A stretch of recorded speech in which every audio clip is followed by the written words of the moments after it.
전쟁을 알지 못하면 역사도 알 수 없다. 이야기로 만나는 토크멘터리 전쟁사. 프로이센이 슐레지엔을 차지하면서 전 유럽이 얽혔던 전쟁이 이제 이렇게 마무리가 되는구나 라고 했는데 이것이 바로 7년 전쟁의 시작입니다. 놀래버렸잖아요. 역대급인 것 같아요. 놀래버렸어. 네. 아니 아직 안 시작했다고요? 근데 이제 여기에서 가장 큰 인물 중에 하나가 마리아 테레지아였잖아요. 맞습니다. 근데 마리아 테레지아가 결국은 전쟁에 졌지만 왕위는 인정받았거든요. 그래서 통큰 복수가 시작이 된다고 합니다. 맞아요. 그렇기 때문에 그 전에 있었던 전쟁은 오스트리아 왕위 계승 전쟁으로 나뉘게 되고 이제부터 7년 전쟁이 시작이 되는데요. 18세기의 세계대전이라고 불리는 7년 전쟁 지금 바로 시작합니다. 오스트리아 왕위 계승 전쟁에서 승리한 프로이센. 전쟁에서 패배한 오스트리아의 슐레지엔을 되찾기 위한 화려한 복수전이 시작된다. 더욱 막강해진 전력과 전술. 18세기 세계대전의 소마. 이게 음악 시간에 저희가 배우지 않았습니까? 도돌이표. 네, 그대로입니다. 프리드리히가 작센을 침공하고 마리아가 너 하고서 온다. 이게 7년 전쟁의 시작이다. 이거 어디서 많이 듣던 얘기거든요. 그리고 사실 오스트리아 왕위 계승 전쟁도 네. 결과를 봤더니 그동안의 시간이 너무 필요 없어. 이상하다. 분명히 너네 여기서 시작한 거 아니었었는데 돌고 돌아서 제자리로 왔어. 네, 프로이센이 슐레지엔을 차지하는 걸로. 네. 마리아가 왔습니다. 오기 전에 네. 똑같이 프리드리히가 전격적으로 작센을 침공합니다. 네. 근데 이때는 다 알았대. 음. 제가 전쟁 시작하려다는 걸.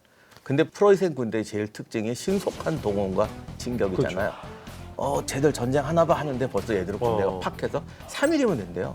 3일인가 6일이면 군대 동원해서 들어간다는 거지. 그러니까 아무리 긴장을 하더라도 우리 기준으로 생각을 하게 되잖아요. 그렇죠. 쟤네 전쟁 준비한다. 우리도 준비해라고 하는 순간 쟤는 이미 치고 들어오고 있는. 그래서 작센의 수도가 드레스덴인데 그 전에 우리 지난번에 했지만 작센은 작살이 나가지고 네. 프로이센 눈치 보느라고 요새도 못 세우고 그랬대요. 네. 그러니까 뭐 작센 군대가 뜨기도 전에 휙 가서 점령해 버립니다. 작센 왕이 그냥 프리드리히 딱 들어오니까 어이 여기 있습니다. 이거 아니에요? 그건 아니었어요. 왜냐하면 아니죠.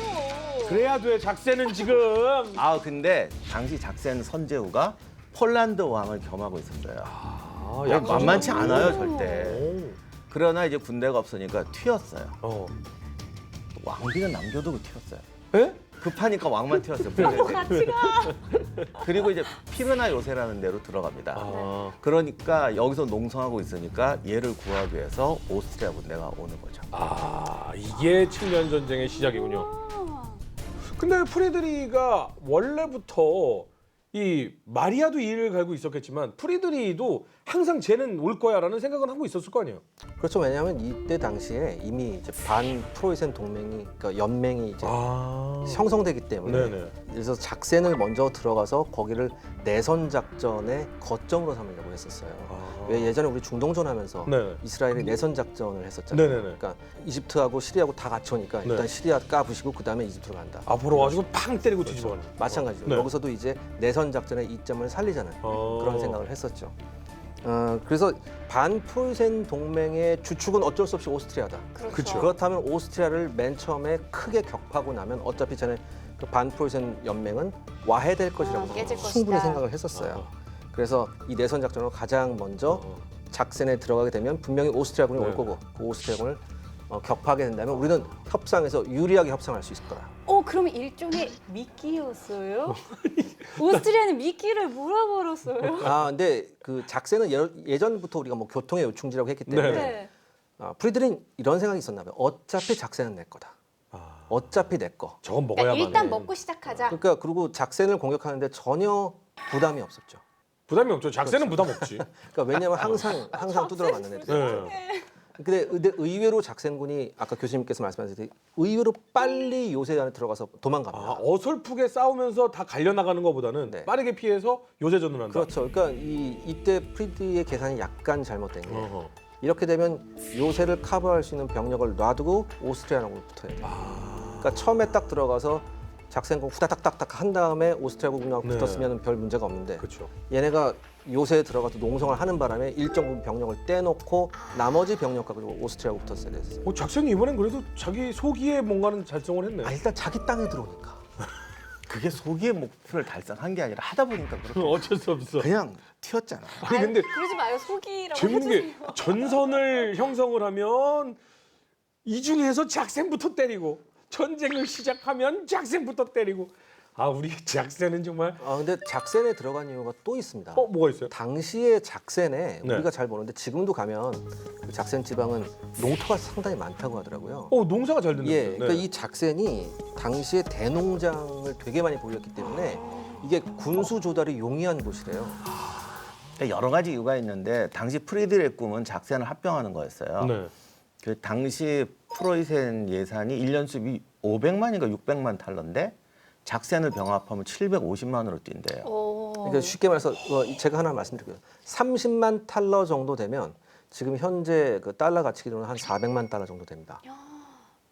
하여간 이 국가 수입이 20%가 넘게 뜨니까. 그러니까요. 때문에. GDP의 20%요? 네. 그리고 그리고 500인데 걔가 들어옴으로 인해서 750. 750이 되는 거니까 이거는 무조건 해야죠. 해야지. 한 5, 600인데 750이 돼요. 그러니까 어쨌든 커요. 엄청난 거죠. 그 다음에 작센을 점령하면 보헤미아가 코앞에 있어요. 그렇죠. 그래서 이게 정말 전략 요충이에요. 거기다 돈 대지 전략 요충인지 이것처럼 좋은 게 어디 아니 있어요? 한 가지 더 있잖아요. 약하지. 보헤미아가 코앞이라는 건 네. 한마디로 말해서 오스트리아의 측면을 칠 수 있다는 얘기예요. 아하. 이렇게 되면 오스트리아에서는 매우 골치 아픈 상황이 되는 거죠. 그래서 작센하고 동맹을 맺기도 했지만 일단은 전략적 요충지기 때문에 오스트리아군으로서는 병력을 파견 안 할 수가 없었습니다. 더군다나 처음에 작센을 침공했을 때 프리드리 2세가 한 6만이 넘는 병력으로 왔어요. 우와 많이 왔다. 이전까지는 네. 보통 한 2만 명 데리고 나가도 네. 많은 어느 거죠. 정도 되잖아요. 네. 이때부터 그 단위가 약간 달라져요. 아무튼 그 처음에 프리드리의 생각대로 속전속결이 안 된 상황에서 네. 오스트리아군이 접근하기 시작한 거죠. 그럼 오스트리아로 맞붙으러 가야 되는데 6만의 대군대를 다 갖고 가는 게 아니라 요새를 방어할 애들을 띄워놓고 가는 거잖아요. 그렇죠, 맞습니다. 프리드리히는 일단은 아까 말씀드렸듯이 병력을 좀 남겨두고 계속 진격을 일단 합니다. 그래서 이제 드레스덴하고 라이프치히를 점령을 해요. 네. 그 다음에 여기서 상당수의 병력을 보헤미아 쪽으로 또 가야 되니까 아까 네. 말씀드렸듯이 그 보헤미아에 브룬스윅에 페르디난트 공이 있었거든요. 네. 이 사람한테 병력을 또 떼줘요. 왜냐하면 떼줘서 거기서 겨울 수경을 준비하라고 해요. 왜냐하면 보헤미아 쪽으로도 또 오스트리아군이 돌아서 올 수도 있거든요. 그렇기 때문에 처음에 가서 병력 갖고 한꺼번에 가면 되는 상황이 지금 계속 안 되고 있는 거죠. 네. 그리고 드디어 두 군대가 1756년 9월 30일 이른 아침에 만나게 됩니다. 그래서 안개 속에서 이제 프로이센의 선두 부대가 이제 엘베강 쪽 계곡의 모습을 이제 드러냈습니다. 근데 이제 정찰대 장교를 파견했어요. 이 정찰대 장교가 딱 가서 보니까 이미 강 건너편에 오스트리아군이 진지를 구축하고 있다. 우리를 기다리고 있다는 보고가 들어옵니다. 근데 이제 프리드리의 특징이 하나 있죠. 내가 네 말을 못 믿어. 그러면서 직접 나가서 봐요. 그래요? 프리드리는 항상 보고를 들었을 때 진짜 하는군요. 오케이 그럼 우리가 작전을 이렇게 할까? 의심병이- 아닙니다. 의심병이 아니라 돌다리? 앞에 우리가 이제 오스트리아 왕위 계승전부터 가끔 보면 전령이 전달하는 그 전달이 정확하지 않았을 때가 훨씬 더 많았어요. 그래서 웬만하면 내가 가서 망원경으로 내가 직접 보고서 판단한다. 요즘 우리는 자꾸 착각하는 게 앞에 지형을 다 안다고 생각해요. 그렇죠. 근데 지도가 부실하고 없어가지고 몰라요. 그리고 5만 분의 1 지도 갖고 가도 네. 어떻게 알아? 거기 가면 잘 저 모르죠. 전쟁할 때는 5,000분의 1 지도 정도 있어야 된다고 뭐 2,500분의 1 지도 이런 거 있어야 되는데 그러니까 봐야 돼요 어차피. 근데 이때 안개가 심하게 껴가지고 제대로 안 보였대. 네. 그러니 프리드리도 정찰병 보고를 못 믿는 거지. 걔가 말 타고 다녀봤자 여기밖에 안 보이는데. 그러니까 그래서 전략적으로 그래 있긴 있는데 만약에 있다면 우리가 어떻게 붙어야 되겠다라는 전략을 짜기 위해. 대강적인 정보를 듣고 다이가 자기 확인을 하는 거죠. 이제 10월 1일에 그래서 프로이센 군대가 계곡을 따라서 이제 평원 쪽 나가게 되는데 여기가 지형이 조금 독특해요. 네. 그러니까 양쪽에 능선이라고 해야지 언덕이 해야 될지 아니면 작은 산이라고 해야 될지 이게 유럽 지형이 우리가 표현하는 말하고 안 맞아. 우리가 생각하는 언덕, 우리가 생각하는 네. 계곡 이런 거하고 조금 느낌이 안 다른 맞아. 거죠. 그러니까 왼쪽에는 로보시 언덕이라는 언덕이 있었고 네. 오른쪽에는 이제 호모르카 산이 있었어요. 근데 얘도 말이 산이지 얘도 언덕 같아요. 좀 그러니까 잘 몰라. 그러니까 산이야 언덕이야. 그러니까 경계선에 있는 그런 거예요. 구름이야 능선이야 정말 어려워. 그러니까 우리로 치자면 한 뒷산 정도 되는 느낌. 동산. 동산. 아하, 딱 알아들었어. 옛날에 우리 학교 다닐 때 진달래 동산이라고 있었거든요. 근데 이게 여기만 넘으면 또 이제 평원이 쭉 있어요. 또 평원이 쭉 있고 이렇게 돼 있어서 저기를 이제 통과하는 게 가장 관건이 되겠죠. 그렇죠. 프로이센군도. 이제 이때 프로이센군은 보병 1만 8천, 기병이 1만 500, 그다음에 대포가 97문이었고요. 와, 대포 숫자 많이 예. 늘었다. 반면 오스트리아군은 정규군과 비정규군 모두 2만 6,500명의 보병이었습니다. 그다음에 7,500의 기병대, 그다음에 역시 94문의 대포를 집결한 상태였습니다. 오. 근데 이때 중요한 게 오스트리아군이 왕위 계승전쟁 때 깨진 게 있어가지고 네. 대포를 이제 엄청 보강합니다. 어. 그리고 저 로버시 언덕이라는 데가 화산이 지형이래요. 이렇게 위가 평평하대. 아, 네. 네네. 정말 포병 넣기 좋은데 네. 여기서 이제 안개 때문에 프리드리가 중요한 착각을 하는데 이제 우리가 왔으면 저것 때 알아서 태웠겠지라고 생각을 해가지고 저 오스트리아잖아요. 옛날에 많이 깨먹었죠. 어깨가 관자놀이까지 올라가 있는데. 마리아를 너무 무시한 거 아닙니까? 그래가지고 저기 이게 지금 선발대고 지금 저게 주력하고 부딪혔는데 오스트리아군은 더 후퇴하고 있고 쟤들은 후발대라고 믿었대요. 아. 근데 이미 오스트리아군은 정규군을 다 배치한 상태고 그렇죠. 언덕 위까지 점거해서 포병대 설치까지 한 상태. 그러니까 우리가 좀 기자님 말했지만 병력이 프로이센이 적잖아요. 네. 아무리 얘들이 세도 병력이 적은 거는 안 그럼요. 되거든. 네. 근데도 덤빈 이유가 후미 부대 일부라고 생각했던 거예요. 그러니까 지금 도망가면서 뒤에 좀 막으려고 남겨놨구나 네. 이렇게. 그래서 가끔 무식한 게 용감할 때가 있거든요. 뭐 무식이라고 표현하긴 뭐하지만 착각으로 해서 오히려 이거는 더 높아졌을 수 있잖아요. 우리가 그렇지 세상 모든 걸 다 알면 무서워서 잠을 못 자. 그러니까요. 근데 우리 항상 이게 제가 이 전쟁사 하면서 밑밥을 저는 절대로 맛보지 않습니다. 왜냐 밑밥 깔아놓으면 꼭 맛보면 가짜더라고. 지금 보면은 오스트리아군이 분지 위에 지형까지 대포부대 설치하고 정규군 다 이게요. 설치하고 지금 프로이센 군대는 오해하고 있고 이게 딱 좋은 상황인데요. 깨부십니까? 아니죠?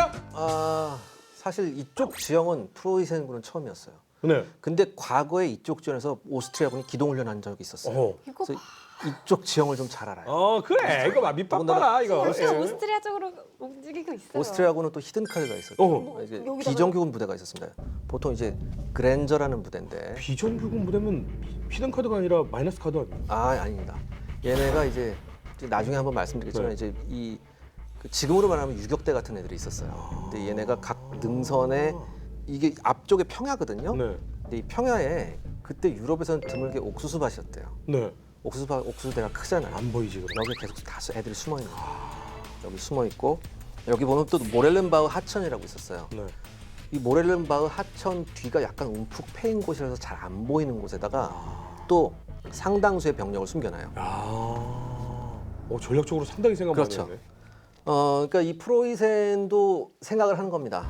일단은 저기 로버슈 언덕이 됐든지 호몰카산 언덕이 됐든지 네. 한쪽을 우리가 가서 우리도 대포를 배치를 해야 된다. 네. 왜냐하면 프로이센군도 중포를 많이 가져왔어요. 네. 심지어 이제 12파운드, 24파운드 폭까지 가져왔어요. 프로이센군 입장에선 다행스럽게 호몰카산 쪽에 대포를 배치하는 데 성공합니다. 오. 그다음에 프로이센군의 최강 보병이지 않습니까? 네. 자, 보병 들어가라. 네. 어차피 쟤네가 선두 부대건 주력 부대건 상관없어 우린. 왜냐하면 이 전에 한번 저게 선두 부대인지 아니면 주력 부대인지 정찰병을 내보내왔어요. 근데 정찰병 보고가 계속 들어오는 거예요. 주력 부대 맞다고. 그러니까 어차피 그 주력이 여기서 만났으면 우리가 깨버리면 된다. 깨면 돼. 네. 자신감. 네, 깨면 된다. 그래서 보병을 밀어넣습니다. 근데 여기서 사단이 나죠. 그 로보시츠 밖에 이제 진지에 아까 오스트리아군이 포병을 배치했잖아요. 이 포병이 정확한 사격을 날리기 시작합니다. 프로이센이 갈려요? 네. 그러니까 이때 전쟁은 적이 들어오는 통로를 예측을 하고 네. 네. 그 다음에 그쪽에다가 포대를 화망을 걸어놓으면 네. 그냥 달려나가는 거고. 그죠? 근데 저 언덕이 미끼 아닌 미끼가 된 거예요. 네. 거기 언덕에는 크로아티아, 크로아티아요? 크로아티아 군대였어요. 그러니까 아까 말씀드린 게 이 경무장 보병이 유격대 그랜저예요. 네. 그러니까 오스트리아에서는 그랜저라고 불러요. 아무튼 그래서 그 언덕으로 오게 하고 그쪽을 제압할 수 있게 완전히 포병을 배치를 해놨어요.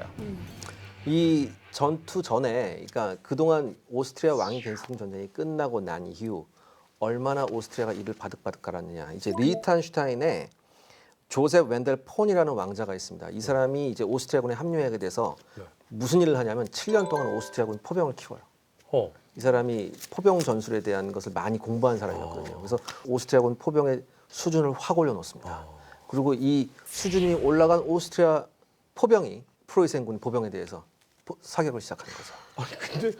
아니 좀 머릿속에 좀 약간 하얘졌어요. 왜요? 와, 딱 차려놓고 보병 매복 쫙 깔아놓고 프로이센이 딱 들어왔어. 이제 갈려 나가는 일만 남았는데 그런데 여기서 이게 나올 줄 알았더니 진짜 갈려 나갔어. 그때 오전 7시가 됐어요. 네. 이제 프리드리가 이제 계속해서 이렇게 포병전으로 계속 병력의 손실이 있으니까 이렇게 나가서는 유리하지 않잖아요. 왜냐하면 병력 숫자가 훨씬 적으니까. 그렇죠. 그러니까 프리드리가 이제 자기 휘하에 배번 공작이라고 있었습니다. 네. 이 배번 공작한테 3개 연대를 주고서 로보슈 언덕 쪽에 있는 저 오스트리아 군을 공격하라고 해요. 그러니까 네. 왜냐하면 그 언덕 쪽에서에 있는 오스트리아 군의 공격이 너무나 치열했거든요. 네. 그래서 저 언덕을 점령해야지만 된다라고 생각했죠.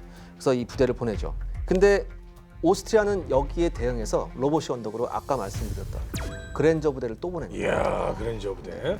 한 번도 이 배번은 비정규적인 유격대하고 전투해본 경험이 없는 사람이지. 뭐 불쑥 튀어나와서 빠빠빵 하고 도망가서 쫓아가면 없어요. 그럼 저쪽에서 또 불쑥 튀어나와서 빠빵 하고 이래요. 기동 전술을 예. 상당히 잘 사용하는. 그러니까 대단히 어떻게 배번의 입장에서 보면 대단히 좀 괴롭고 힘든 야벌죠. 전투를 그렇죠, 합니다. 그렇죠. 그래서 계속 그렇게 돼 있었었고요. 그러니까 프리드리도 지금 오스트리아의 중앙군의 위치를 아직 파악을 못했어요. 아, 그래서 흉갑 기병대를 보냅니다. 네. 오스트리아 중앙군 한번 찾아봐라. 흉갑 기병대가 수색을 한참 하고 있는데 오스트리아군 드래곤 용기병 부대가 얘네를 매복을 쳐놓고 기다리고 있었어요. 얘네한테 작살이 납니다. 야, 오스트리아가 준비 많이 했어. 그러니까 일을 너무 많이 갈았어요. 네, 이 흉갑 기병대를 보낼 때 이 프리드리가 약간 선견지명이 있는 게 흉갑 기병대를 먼저 수색 전차로 내보냈거든요. 네. 불안한 거예요. 네. 그래서 뒤에 있던 용기병 연대 대장한테 그래요. 너네가 쫓아가라 그래요. 얘네가 쫓아가요. 네. 아니나 다를까 가보니까 오스트리아군 용기병대한테 후드려 맞고 있거든. 어. 얘네가 반격에 나섭니다. 근데 여기서 원래 프리드리는 공격을 안 할 생각이었대. 그게 진창이고 그래가지고 네. 말이 들어가서 그냥 그야말로 함정에 빠진 거예요. 말은 땅바닥이 물렁물렁하면 큰일 나거든. 네. 거기서 뭐 꼼짝 못하고 박히고 그러면 후퇴를 해서 전선을 재정비를 해야 되는데 프로이센 군대의 특징이 신속한 전투잖아요. 그래서 애들한테 뭐라고 가르쳤냐면 항상 군대 혼자 가는 게 아니거든. 네. 뒤에 2선이 있어요. 1선이 깨지면 명령을 기다릴 필요 없이 즉시 반격하라고. 왜냐하면 이게 우리나라 고지전 할 때도 고지를 뺏기잖아요. 탈환하기 가장 좋은 시점이 언제냐? 뺏기자마자. 뺏기자마자. 그때 치고 올라가야 돼. 그때 못 올라가면 나중에 정말 무수한 피를 흘려요. 그러니까 이 따라갔던 드래곤 부대가 그냥 공격해버린 거야. 맞습니다. 이래서 이쪽에서 정찰대를 보냈던 아주 소규모 작전이었는데 여기서 판이 커지게 됩니다. 프로이센군 용기병대의 공격을 알아차린 이번엔 오스트리아군 흉갑 기병대가 지원을 하러 옵니다. 그래서 지금 기병끼리의 대난전이 여기서 벌어집니다. 야, 기병은 사실은 기동력으로 보병 뒤를 쳐야 되는데 기병끼리 난전이 벌어졌어. 예. 아니 근데 진짜 주력은 또 뒤에 보병을 노렸죠. 아. 왜냐면 이게 진창이라 오스트리아 기병이 들어가서 괜히 저것들을 엉키면 자기들도 다 엉켜요. 그렇죠. 그러니까 뒤에 있던 이제 보병을 또 칠 생각이었죠. 근데 여기서 그동안 이를 바득바득 갈았을 오스트리아군인데 전혀 약간은 의외의 상황이 벌어지는데 왜요? 왜요? 오스트리아군 용기병대에서 이제 탈영병이 속출합니다. 왜요? 탈영이요? 예, 왜냐면 해보니까 쎄. 이 힘들거든요. 그러니까 특히 용기병 같은 경우에는 용병 부대가 좀 많았다고 하더라고요. 얘네가 이제 전선을 이탈해서 아예 전선을 안 돌아옵니다. 그래서 이거를 프로이센군이 추적해 들어가죠. 이렇게 되면 프로이센 기병대가 사기가 올라가니까 전체적인 판도가 프로이센군한테 유리하게 돌아가야 되잖아요. 그렇죠. 이때를 로봇이 언덕에서 오스트리아군 포병들이 기다리고 있었습니다. 다가오는 프로이센 기병들한테 집중 포격을 날리죠. 야, 오스트리아 정말 몇 수 앞을 내다본 거야. 그러니까 쉽게 말해서 예전같이 한쪽에 화다닥 하면 쫙 밀려서 금방 5분 만에 전투 끝 이게 없습니다. 네. 일진일퇴 공방이 벌어져요. 네. 그러니까 여기에서 프로이센 기병이 약간 이성을 잃어요. 왜냐하면 로봇이 언덕 쪽으로 저기서 포를 쏘니까 네. 저쪽으로 달려갑니다. 다시 달려가는데 로봇이 언덕 측면에서 매복하고 있던 그랜저한테 또 걸립니다. 그래서 또 왔어요. 어휴, 그랜저네. 그랜저 이 부대가 10,000명이 넘었어요. 비정규 부대가 10,000명이 넘었어요. 그러니까 여기 5,000, 저기 3,000, 여기 2,000 이런 식으로 나눴어요. 이게 말은 그냥 비정규라고 하지만 네, 다시 우리가 여기서의 활약을 생각해 보면 거의 특수부대네요. 그렇죠, 맞죠. 그러니까 사실 비정규라는 표현은 좀 안 맞아요, 사실은. 어. 이 그랜저는 교수님 말씀하셨듯이 오스트리아인이 아닙니다. 전부 다 이제 크로아티아인, 크로아티아. 뭐 보헤미아인 이렇게 좀 그러니까 국경지대에 살고 있는 좀 거친 사나이들이라고 하더라고요. 그런 쪽에서 네. 돈을 좀 많이 지불을 하고 용병 부대로. 예, 결정적인 게 이 그랜저 부대한테 걸렸던 게 컸어요. 여기서 상당수의 기병을 잃어버립니다. 프로이센이. 결국 프로이센 기병대가 재활약을 못하게 돼요. 결국 승부처는 저 로봇이 언덕이 되죠. 이 보병이 이미 공격하고 있었는데 네. 이게 비탈이 되게 가파랐다고 그러더라고요. 이게 왜 이런 데 있잖아요. 이게 네네. 위는 평평하고. 네. 그러니까 저기 포대를 점령해야 되는데 프로이센 군대는 참 훈련은 잘 돼가지고 이게 승부처다 그러면 들이미는 근성이 있어요. 워낙 그런 교육을 잘 받아서. 그래서 무려 11개 대대가 계속 사실 이거 벌어지는 동안도 계속 공격하고 맞습니다. 있었거든요. 그래서 공격하는데 포는 날라오지 가파르게 올라가지 여기서 이제 하여간 믿을 수 없는 사건이 벌어지지. 야, 이게 나올 것 같았어. 왜냐하면 이대로 갈리면 안 되지. 아니 그게 아니고 네. 프로이센 군대가 박살이 난다. 성공을 못하면 아까 기병대가 그랜저 부대한테 괴롭힘을 받았잖아요. 네. 일단 후퇴를 해요. 네. 후퇴를 해서 뒤에서 재정비를 한다고요. 프리드리가 분명히 뭐라고 했냐면 재정비해서 우리 보병이 밀고 갈 때 지원을 하라고 했어요. 근데 재정비를 하는 과정에서 프로이센 기병들이 열이 받는 거예요. 왜? 야, 우리가 어. 정규군도 아니고 어. 이상한 애들한테 지금 후다닥 뚫어 맞았다. 어. 저것들 가만 놔두면 안 된다라고 해요. 이성을 살짝 잃었네. 그러고선 명령이 없었는데 뛰쳐나갑니다. 모든 기병대가 다 뛰쳐나갑니다. 우리의 명예를. 다 뛰쳐나가는데 또 걸려요. 그래서 아니 근데 사실은 이성을 그 뒤쳐가면 기다리는 입장에서는 땡큐죠. 네. 또 걸리고 더군다나 이때는 오스트리아군 흉갑 기병대로 재편성해서 측면에서 쳐버립니다. 아이고야. 여기서 프로이센 기병대는 완전히 녹아 없어집니다. 아. 그래서 더 이상 프리드리히는 기병의 도움을 받을 수 없는 상태예요. 야. 만약에 이렇게 됐으면 방금 전에 교수님께서 말씀하셨듯이 되도록 병력을 모아서 방어를 하던가 어떻게 해야 되는데 네. 그렇게 안 하고 로봇이 언덕으로 추가 병력을 파견합니다. 아. 어차피 저 언덕이 승부처라고 생각해서. 이거는 그냥 여기에 모든 걸 걸었네요. 네. 뭐 아니면 도다. 그래서 맹렬하게 공격하다가 이제 프로이센 군이 계속 실패하는 거예요. 네. 탄약까지 갔다 오져요. 아, 이럴 때 이성적인 판단을 해야죠. 아, 예. 그러니까 이게 모렐렌바흐 저 강 뒤쪽에 오스트리아군 상당수의 오스트리아군 주력 부대가 숨어 있었다고 그랬잖아요. 움푹패인데 얘네는 지금까지 전투에 한 번도 참가를 안 했어요. 얘는 피해가 없었던 상태예요. 네. 그러니까 오스트리아군 사령관이 생각한 거죠.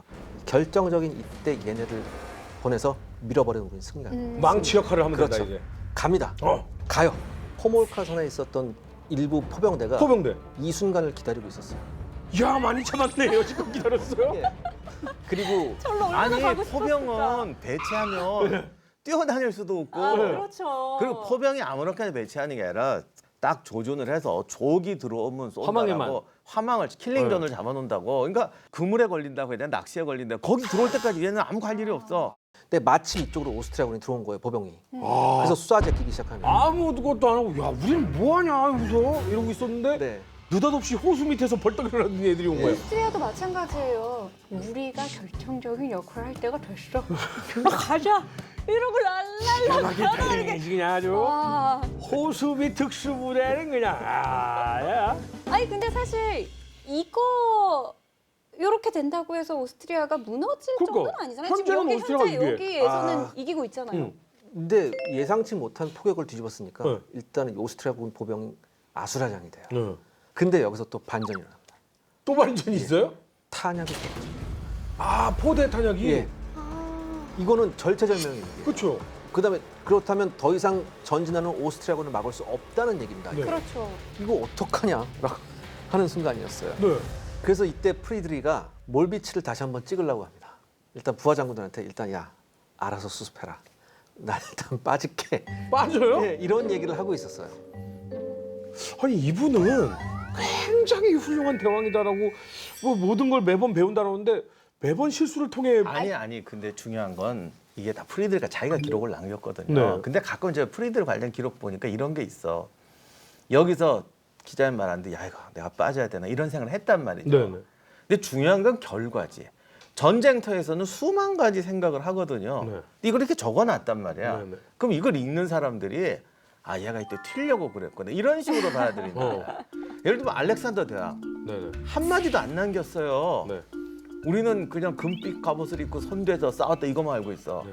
만약에 일기를 썼는데 아 이거 내가 그냥 이래도 되나 빠질까 이런 생각을 했다고 솔직하게 쓰면 네. 또 누가 이 중 겁쟁이 아니야 이렇게 말할 수가 있다는 거지. 그게 아니라 인간은 생각이 얼마든지 할 수 있고 수없는 갈등 속에서 결정을 내리는 거거든요. 아니 이제 전적이 있으시니까. 이 사람은 이런 뜻에서 쓴 거야. 3대 1인데 튈까 항복할까 싸울까 이렇게 고민을 하다가 거의 튀고 싶었지만 이러이래서 싸우기로 하고 싸웠다.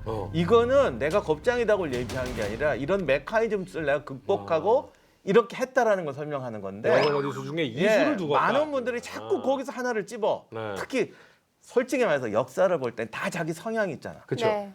선입견이 딱 들어가거든요. 그렇죠.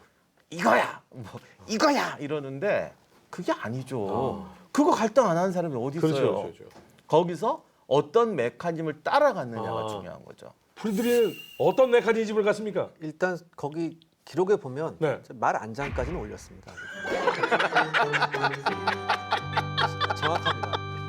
아, 요 정도면은 살짝 손가락 반 정도는 가리킬 수 있을 것 같은데. 말 안장까지 올리셨어요. 네네. 그래서 이제 저기 뭐야 등자에다 한쪽 발 딱 때리는 올렸는데 순간 그때 전령이 득달같이 달려옵니다. 오.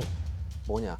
지금 로보시 온독을 처음에 공격했던 베번 공작이 대단히 고생하고 있었잖아요. 네네. 그래서 프리드리 대왕이 그쪽으로 지원 부대를 보냈죠. 네. 여기서 베번 공작이 지휘 병력을 등에 업고 로보시 언덕을 점령해 버립니다. 야, 그러니까 처음 전투 때 시작했고 그랜저 부대에게 처음부터 많이 괴롭힘을 네. 당했던 그 공작이. 네. 저것만 깨면 우리가 승산이 있다라고 했던 그렇죠. 그곳인데. 근데 이건 사실 결정적인 순간에 예비 병력을 어디로 보내야 되느냐 이 문제가 상당히 큰데 네. 모든 전쟁에서 프리드리는 여기서 좀 나름 잭팟을 터뜨리는 것 같아요. 그리고 이 로보시를 언덕을 점령한 프로이센군이 그렇게 자기를 괴롭히던 그랜저 부대의 옆을 칩니다. 여기서 그랜저 부대 지휘관도 전사를 해요. 그리고 그랜저 부대가 여기서 커다란 피해를 입고 도망가요. 근데 이 장면을 누가 보고 있었냐면 전진하던 오스트리아군 병사들이 보고 있었어요. 네. 쟤네가 튀네. 그랜저인데. 쟤네가 튀면 우리 옆구리가 뚫리는데 아. 이렇게 하면서 공격을 지휘하던 지휘관이 멈칫합니다. 그래서 야 이거 우리가 계속 전진해야 돼라고 하는 그 순간에 프로이센군 본대에 있던 얼마 남지 않은 프리드리의 그 중앙군도 공격을 하기 시작하죠. 여기서 오스트리아군이 대혼란에 빠집니다. 거기 로봇이 할 때 사건이 두 가지가 있는데 네. 거의 마지막 공격이었어요. 사실 로봇이 언덕을 공격하던 애들도 탄약이 떨어져가지고 그렇죠. 프리드리한테 이렇게 떨어졌다고 얘기를 해요. 그러니까 여기서 이제 프리드리가 좀 헷갈렸어요. 이게 그때 이제 자기가 충격을 받은 거야. 좀 두 가지 실수를 했잖아요. 이게 후미 부대인 줄 알았는데 주력이다. 네. 거기다 탄약은 떨어져 가고 지형을 잘못 파악해서 자기가 킬링존으로 애들을 밀어넣었다는 걸 알았죠. 오죽하면 튈 생각은 내가 이제 빠질게. 왜냐하면 여러 가지 실수를 했으니까. 그말 안정 얹고 등자에 그런 팔 생각까지 올렸어요. 했겠어요. 근데 이제 여기서 이제 마지막 공격을 하라. 일단 공격해라라고 했어. 일단 네. 그랬는데 이 마지막 공격하려는 애들이 탄약이 떨어지니까 네. 총검을 꽂고 돌격을 했습니다. 아. 역시 이게 운이 아니라 다 그래도 길러 넣은 덕을 보는 거예요. 네. 그런데 그 위에 있던 크로아티아 부대도 사실은 탄약이 거의 떨어졌어요. 네. 반나절을 잘 싸웠잖아요. 그런데다가 원래 이 정도 싸웠으면 교대를 해줘야 돼요. 네. 그래서 아침 7시부터 그렇죠. 이게 지금 거의 정원 오모까지 싸웠는데 네. 탄약 떨어졌지 교대해줘야 되는데 뒤에 있는 오스트리아 군대 애들이 구경만 한 거야. 아 맞아요. 그 얘네가 탄약이 떨어지면 훅 빠져서 보급을 하고 와야 되잖아요. 네. 근데 오스트리아군 뒤에서 교대도 안 해줄 뿐더러 보급도 안 해줬어요 얘네들한테. 이게 나중에 얘기했지만 우리가 눈을 얘기했지만 오스트리아는 너무 많은 나라들의 연합체거든요. 네. 그리고 이게 연합이라서 누가 그게 공정하질 않아요. 네. 쟤들은 뭐 이렇게 레벨 2야, 레벨 3야 막 이런단 말이죠. 크로아티아 애들도 이게 좀 그쪽 애들이 불쌍해. 헝가리, 크로아티아 지금 유고슬라비아 이쪽이 항상 변방 취급당하고 네. 그러니까 오스트리아 장교들이 섞이기가 싫어가지고 원래는 지들이 꾸준히 와서 네. 지금 상황 어떠냐 해야 되는데 연락 장교도 한 명도 안 오고 그냥 버려놓고 있었던 거야. 이 레이시 휘하에 있는 그 그랜저 부대원들이 계속 레이시한테 이런 얘기를 합니다. 왜 피는 우리만 흘리나? 이런 얘기를 계속했었어요. 그래서 그 상황에서 프로이센군이 총검 돌격을 해오니까 내가 이 짓까지 해야 되냐라는 생각이 그렇죠. 안 들 수가 없는 거예요. 왜냐하면 이게 총검으로 싸운다는 건 백병종은 정말 처절하죠. 정말 처절한 그것도 거거든요. 프로이센군이 또 이거 잘했어요. 병정을. 그래서 막 그 잘 싸우던 그랜저 애들이 처음에는 잠깐 버틴 듯 하다가 결심이 빠르잖아요. 그렇죠. 그리고 또 이 친구들은 내가 달리면 못 쫓아와라는 자신감이 있거든. 누구보다 빠르거든. 버틸까 하다가 그냥 쳐버려. 레이 씨는 사실 싸우려고 했어요. 네. 레이 씨는 싸우려고 했는데 누군가 이제 칼을 확 휘둘렀는데 목에 맞아가지고 아이고야. 목에 맞아가지고 그대로 맞아 떨어졌다고. 이 사람이 죽고 나니까 사기도 확 떨어지는 거죠. 그래서 더 이상 우리가 여기 있을 필요가 없다고 해서 이제 그랜저 부대가 빠지게 되는 거고. 근데 지금껏 이렇게 전투를 보면 정말 다들 자기 위치에서 너무 잘했고 몇 년간 준비도 잘했고 전략 전술도 잘 짰지만 프로이센의 단단함은 없었네요, 확실히. 그 부분이 오스트리아가 나중에 얘기했지만 굉장히 노력했던 부분인데 네. 아직 사실 프로이센군도 다 외국인이 3분의 2예요. 네. 그러니까 국적 다른 건 저쪽도 마찬가지인데 얘들은 군대에 들어오면 어쨌든 얘들보단 하나가 되고 오스트리아는 아직도 피해의식 이런 게 많은 거예요. 네. 그러니까 왜 지휘관 떨어지게 할 때면 더 문제가 되냐면 그렇게 피해의식이 많은 부대일수록 지휘관 의존도로 버텨요. 아. 근데 지휘관마저 다치면 그 피해의식이 2배로 뛰는 거야. 아. 우리 사랑하는 대장님까지 이 꼴을 당하는데 니네는 구경만 해. 이렇게 돼요. 이 지휘관 버프라는 게 상당히 있어요. 근데 원래 이 전체적인 오스트리아군을 지휘했던 사람이 이제 브라운 장군이라는 사람인데 비교적 오스트리아 내에서는 유능한 장군이었어요. 어. 제가 나중에 말씀드리겠지만 전체적으로 오스트리아군이 그 고급 지휘관의 능력 부족의 문제가 심했었거든요. 네. 근데 이 브라운만큼은 프로이센군에서도 대단히 그 인정하는 사람이었어요. 로버시 언덕은 점령했지만 네. 이렇다고 해서 아직 프로이센이 이긴 건 아니고 그렇죠. 저 지도 보시면 오스트리아군 주진지가 아니고 로버시 언덕 앞에 있는 성벽으로 치면 앞에 튀어나온 옹성 같은데 네. 네. 이거 하나 점령한 거라고. 네. 아직 본대는 멀쩡하거든요.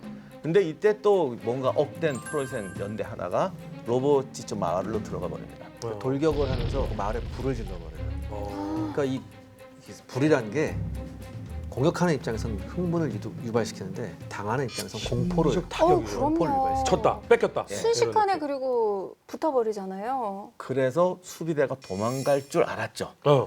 지금까지 오스트리아군이면 도망가야 되는데 그렇죠.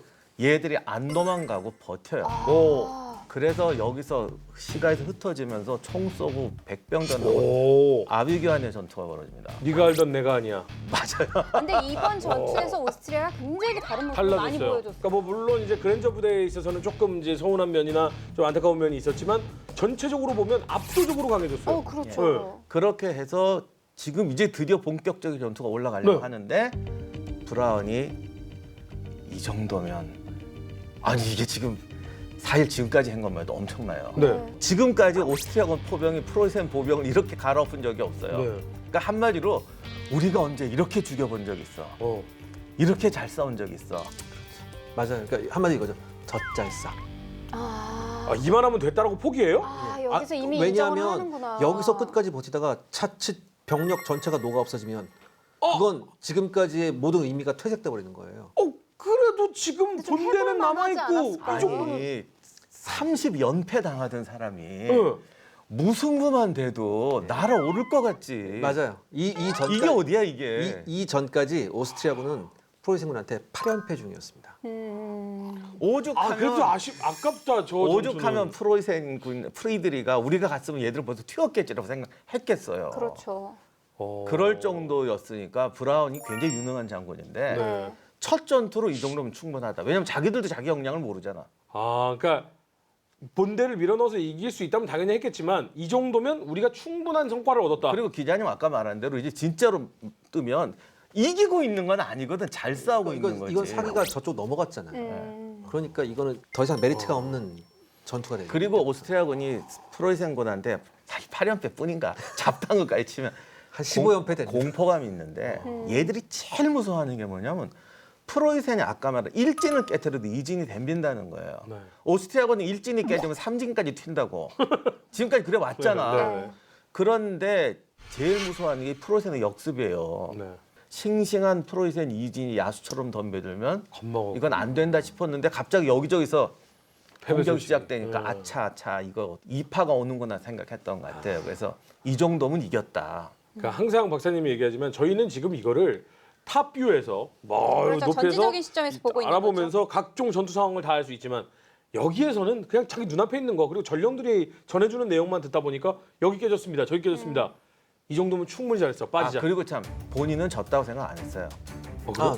절대 전술적인 것도 진 건 아니에요. 예를 들면 비유가 딱 이런 게죠. 15라운드 게임을 하는데 네. 한 8라운드까지 비슷하게 싸웠는데 네. 내가 좀 더 팬 것 같아. 네. 지금 중단한 판정승일 것 같아. 그때 심판이 비를 거는 거야. 자, 끝까지 15라운드까지 갈래. 여기서 점수 평가 들어갑니까? 여기서 끝낼래. 그랬을 때 무슨 생각하겠어요? 내가 지금까지 8번 이겨내려면 아니야, 계속 싸워. 끝까지 가서 또 KO로 갈 수 있어 이러는데 만약에 브라운이 프리드리히였다. 그냥 끝까지 가죠. 이 브라운 장군 여기서 기록 좀 남겨놨었으면 참 좋았을 텐데. 아닙니다. 이 역사의 기록에 따라서는 뭐 프로이센군의 승리라고는 하는데 여기 많은 기록들이 뭐라고 했냐면 이 전투 이후에 오스트리아군의 브라운 장군을 칭송하는 얘기가 계속 나옵니다. 그리고 심지어 브라운을 포함한 오스트리아군의 평가는 프리드리 입에서 나옵니다. 직접 브라운을 평가했나요? 그들은 어제 그들이 아니었네. 오. 전에는 이 정도 무너졌는데 얘들 왜 안 무너지냐. 그 정도면 최상의 평가고 전투만 갖고 따지면 굳이 우리가 판정 채점표를 떼면 오스트리아군이 이긴 게 맞다라고들 얘기를 해요. 브라운도 그렇게 생각했고 나중에 서로 이겼다고 우겨요. 네. 스포츠 게임이 아니니까 뭐 할 말은 없는데 딜에 들어간 거지. 야 여기서 스톱하면 너 이긴다. 105대 101이다. 뭐 이렇게 된 거야. 일단 그 전체적으로 피해 상황을 한번 보면요. 프로이센군이 사망자가 2,906명입니다. 오스트리아군이 2,873명. 거의 비슷하죠. 이겼다고 할 만하네. 거의 비슷한 거죠. 근데 거의 비슷한데 이게 중요한 거는 이제 몰비치 재판 찍을 뻔했다는 거. 말 안장까지 올렸다는 거. 여기서 또 가슴 아픈 일이 하나 있습니다. 뭐요? 로보티츠 마을에는 작센군도 같이 있었습니다. 작생이 있었어요. 네. 근데 이제 비교적 오스트리아군은 질서 있게 후퇴를 했습니다. 작센군은 여기서 항복을 하고요. 근데 이제 프로이센의 프리드리 왕이 좀 화가 났나 봐요. 그래서 작센 포로를 잡았잖아요. 그러니까 바로 너네들은 지금 이 순간부터 우리 프로이센군에 합류를 한다. 그러면서 자신에 대한 충성 맹세를 집행하는 거대한 의식을 치릅니다. 작센 병사들을 모아놓고. 당연히 속이 어떻겠습니까? 이 사람. 그렇죠. 속이 쓰리죠. 그렇죠. 쓰린 정도가 아니죠. 심지어 어떤 한 젊은 병사가 거부했어요. 이걸. 나 당신한테 충성 맹세 못하겠다. 그러면 뭐 체벌을 가하라 아니면 뭐 어디 가둬 뭐 이럴 거 아닙니까? 단상에서 직접 내려옵니다. 그래서 직접 까요. 프리드리 대왕 그 젊은 병사를. 처형을 한 게 아니고. 예, 직접 깝니다. 근데 그 모습을 바라보고 있던 그 나머지 작戦항복한 병사들도 대단히 안 좋은 눈으로 보았고. 그렇겠죠. 네. 근데 이게 나중에 커다란 실수가 되죠. 그건 그래요? 제가 그건 나중에 말씀드리겠습니다. 작생이 복수를 하는군요. 근데 작센 병들이 막 부글부글 끓어오른다라고 하기엔 작센은 여지껏 너무 많은 항복을 해왔어. 작센 얘기를 하니까 보니까 사실 우리 이 전투 시작하기 전에 작센에서 숨어 있잖아요. 그리고 거기에 프로이센 군들도 같이 좀 있고 여기는 예. 지금 상황이 어떻게 되고 그러니까 있는 거예요? 아까 말씀드린 대로 전투는 오스트리아군이 뭐 무승부거나 좀 유리했게 판정승 정도로 보는데 중요한 건 전투는 사람 죽이는 숫자로 승부내는 게 아니거든요. 네. 그 전투의 목적을 달성했느냐 그렇죠. 네, 그건데 그런 점에서 보면 프리드리히의 승리라는 거죠. 왜냐하면 얘들이 온 게 말씀하신 대로 폴란드 왕이면서 작센 선제였던 아우구스트 3세와 병력을 구하려고 온 건데 거기를 못 가고 철수해 버리니까 결국 아우구스트 3세는 항복해 버립니다. 그러니까 쉽게 말해서 프리드리히는 개전처의 목적은 달성한 거예요. 그러네. 작센을 완벽하게 먹게 되는 거네요. 그러면. 근데 진짜 항상 어떻게 프리드리히는 그냥 애초에 처음에 생각했던 걸 다 그냥 그대로 다 이뤄내는 것 같아요. 근데 이걸 생각해 보셨어야죠. 아까 교수님께서 말씀하셨지 않습니까? 어제 그들이 아니네. 이제 그렇다면 이 다음 전투에서 과연 쉽지 않겠구나. 예, 나는. 근데 사실은 왕의 계승 끝난 게 1748년 네. 그리고 이 로버지치 전투가 1756년 불과 8년이에요. 네. 이 동안에 도대체 오스트리아 땅에 유럽 땅에 무슨 일이 있었던 겁니까? 어떻게 이렇게 강해진 거예요? 천지개벽할 일이 있었죠. 그래요? 네, 그래서 이 7년 전쟁 이 앞에 있던 8년 이 8년 동안에 세상이 뒤집어질 만한 놀라운 변화들이 있습니다. 누가 타임머신을 타고 왔었나? 요 8년에 대해서 프랑스 작가 볼테르가 이런 말을 했습니다. 1748년부터 1755년까지 그렇게 찬란한 행복의 시절은 볼 수가 없었다. 모든 나라 사이에 소통이 이루어졌다. 유럽은 갈등을 겪고 나서 재결합한 대가족 같았다. 아니 이게 지금 7년 전쟁 일어나기 직전의 일인데 그렇죠. 그 바꾸준 이렇게 화합이 잘 됐어요? 지금 볼테르가 1748년부터 1755년까지는 저런 말을 했지 않습니까? 그럼 이제 아마 1756년부터 7년 전쟁이 터졌으니까 저런 얘기를 했었을 거예요. 근데 이 볼테르라는 사람은 지금 세상이 어떻게 돌아가는지 전혀 몰랐던 사람이에요. 왜냐하면 이미 1755년 1년 전 1754년부터 이미 전쟁은 시작됐습니다. 예, 왜냐하면 전통의 유럽에서 견원지가 나면 프랑스하고 어디겠어요? 영국. 그렇죠. 이미 전쟁에 돌입했어요. 식민지 전쟁을 돌입한 상태였어요. 그 둘이 안 싸운 적이 있어요? 그러니까 이 북아메리카의 심장부를 누가 차지하느냐를 가지고 이미 전투에 돌입했어요. 아, 식민지 전쟁. 예, 그리고 네. 사실 북아메리카에서의 정착민은 영국이 훨씬 많았지만 군사력은 프랑스가 좋았어요. 그래서 영국이 대단히 지금 어려운 상황이었어요, 식민지에서.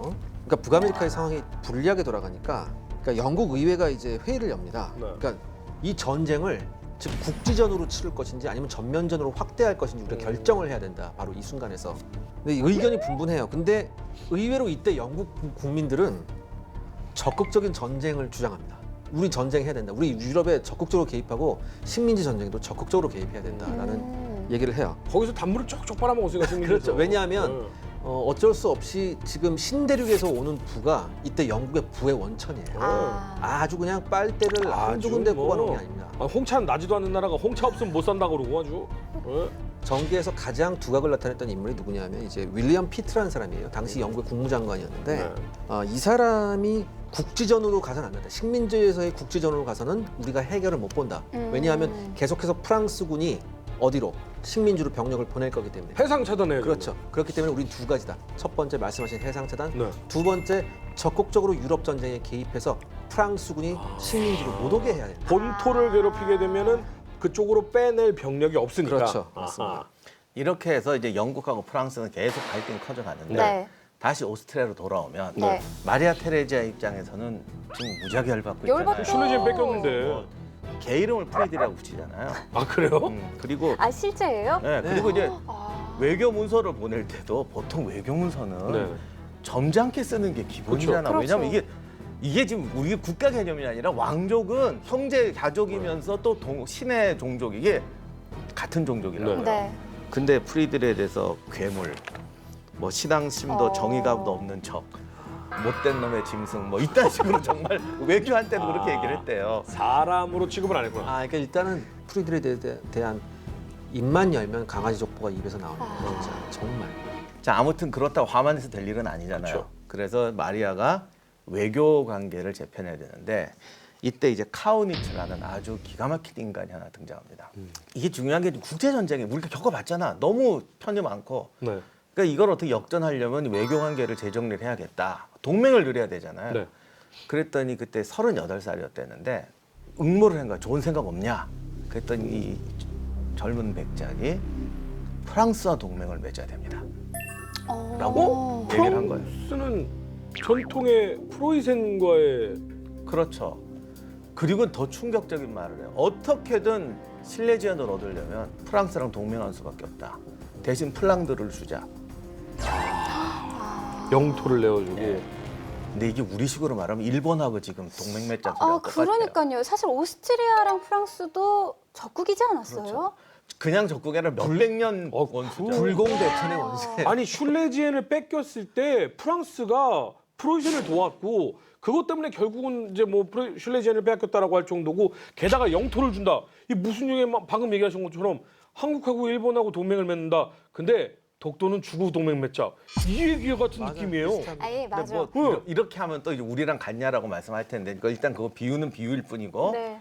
하여간 그 말을 듣고 다들 쇼크를 먹어갖고 그렇죠. 그 남편이었던 프란츠 요세프는 확 일어나서 나가버렸대요. 내 귀가 씻으러 가야겠다. 못 들은 걸로 할란다. 들었는데 이미.